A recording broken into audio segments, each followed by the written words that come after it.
अस्सलामुअलैकुम रहमतुल्लाहि व बरकातहू। मेरा नाम अस्मा बेगम है, मैं जमात की तालिबे इल्म हूँ। मेरे स्कूल का नाम गवर्नमेंट उर्दू हाई स्कूल सुलेपेट है। तो मेरा टॉपिक है रुबाइयात। हमारी जैसी किताब में 4 रुबाइयात हैं, जिसमें से 2 रुबाइयात हज़फ हो चुकी हैं। उसमें से मैं चौथी रुबाई जिसके तख्लीक़कार एजाज हसनी हैं। तो रुबाइयात या रुबाई किसे कहते हैं, सबसे पहले हम वो जानेंगे।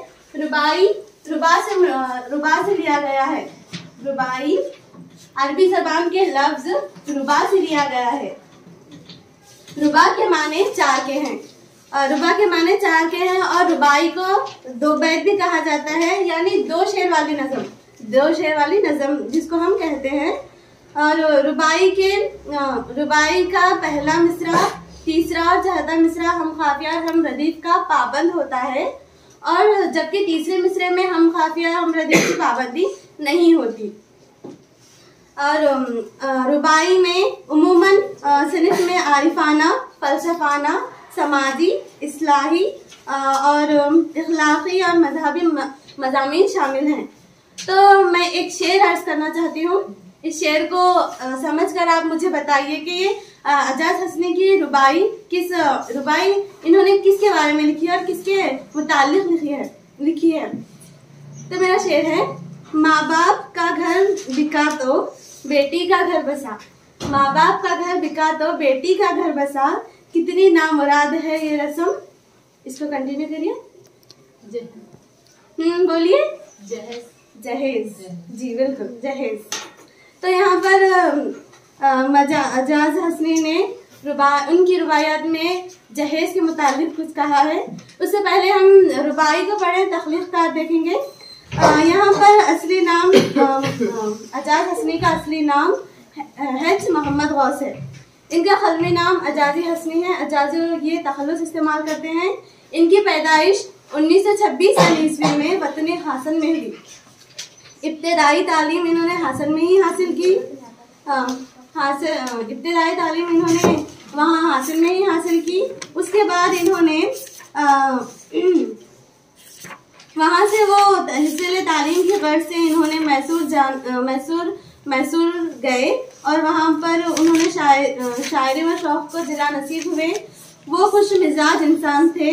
बहुत जल्दी संजीदा शायरी से ज़ारिफाना शायरी की जानिब राग़िब, मतलब ये बहुत जल्दी ज़ारिफाना, बहुत संजीदा, इनके हर एक मिसरे में एक संजीदगी रहती थी। उससे वो ज़ारिफाना मतलब अलग ऐसा इस तरह से भी हो सकते थे वो। और इनके कलाम में मजमुआ ज़ायक़ा के नाम से शाया हो चुका है। इनका एक मजमुआ है ज़ायक़ा जो बहुत शाया हुआ है। इनके कलाम में सादगी के साथ तंज़ मज़ाह भी है, मतलब इनके कलाम में सादगी के साथ तंज़ मज़ाह, हंसी मज़ाक भी मौजूद है। तो ये तख्लीक़कार हो गया। अब हम रुबाई की जानिब बढ़ते हैं। आइए देखते हैं रुबाई क्या है। रुबाई, बाप बेटी का हमेशा ही से नाशाद रहा, सहकर फरमाइशें दामाद की बर्बाद रहा। यूँ तो हर शख्स की फितरत को बदल सकते हैं, लेकिन दामाद को उल्टा भी तो दामाद रहा। सही। तो यहाँ पर एक बाप बेटी और जहेज के मुतालिक एजाज हसनी ने यहाँ पर लिखा है। तो पहले शेर का मतलब ये है, बाप बेटी का हमेशा ही से नाशाद रहा। तो सबसे पहले ये जान लें कि जहेज क्या है। जहेज उसको कहते हैं जो लड़के वाले लड़की वालों को शादी के वक्त मांगते हैं। ये एक रस्म की मानिंद माना जाता है। एक रस्म है जो हमारे इस्लाम में भी, जहेज को हमारे इस्लाम में बुरी लानत माना गया है। हमारे हुजूर सल्लल्लाहु अलैहि वसल्लम ने इसकी मुखालिफत की थी। और जहेज के मुताल्लिक एक शेर कहना चाहती हूँ, समाअत फरमाइए। रस्में जहेज ने मार दी हैं बेशुमार बेटियाँ, रस्में जहेज ने मार दी हैं बेशुमार बेटियाँ, अब तो इस रिवाज से है बेजार बेटियाँ।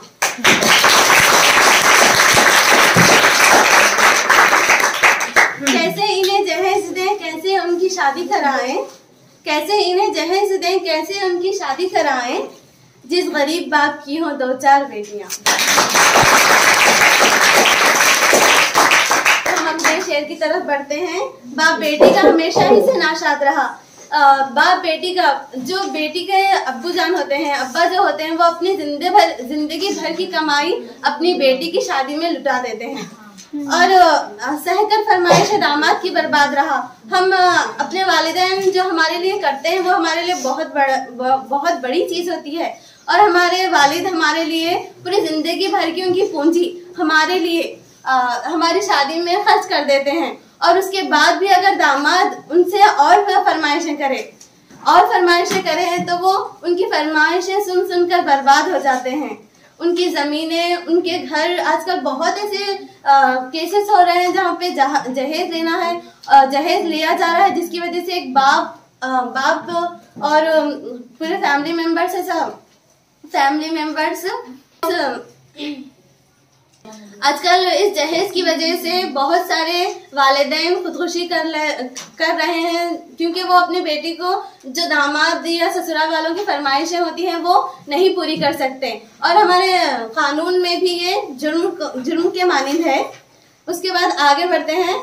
यूं तो हर शख्स की फितरत को बदल सकते हैं, लेकिन दामाद को उल्टा भी तो दामाद रहा। दुनिया में हर शख्स, अल्लाह ताला की नेमत इतनी बड़ी है कि हर चीज सब उसी के हाथ में है, लेकिन हम इंसान जो है उनकी फितरत अलग होती है, कुछ पल अलग और कुछ पल अलग होती है, लेकिन हम लोगों की फितरत को बदल सकते हैं, इंसानों की जिंदगी को बदल सकते हैं, लेकिन दामाद को अगर हम उलट कर पढ़ेंगे तो वो भी दामाद रहेगा। जैसे कि देखिए, दामाद, अगर दामाद को उल्टा करेंगे तो दामाद रहेगा। इसमें दाल, अलीफ, मीम, अलीफ, दाल है। अब इसको हम उल्टा करेंगे, दाल, अलीफ, मीम, अलीफ, दाल, दामाद ही रहेगा।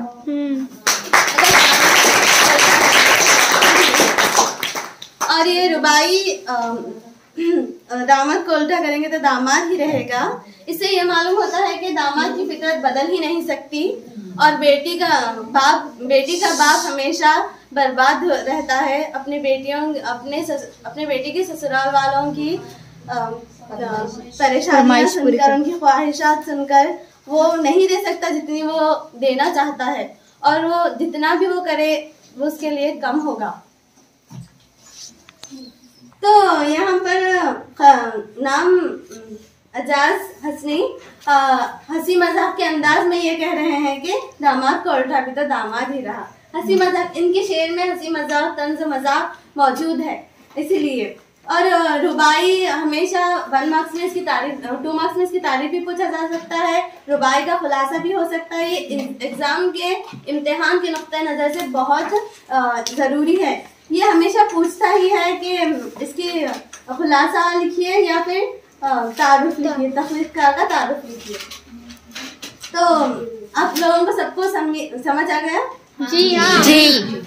अगर मैं क्वेश्चन करूंगी तो आप बोलेंगे? जी इंशाल्लाह। हाँ, तो बाप बेटी का हमेशा से ही डैश रहा,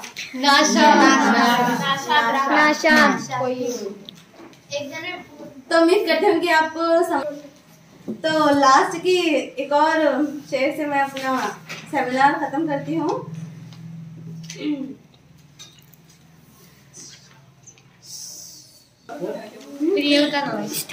तो यहाँ पर मैं अपने सेमिनार को अंजाम एक शेर के साथ देना चाहती हूँ। फूल है गुलाब का खराब मत करो, फूल है गुलाब का खराब मत करो, जहेज के खातिर गरीब बेटी को इनकार न करो।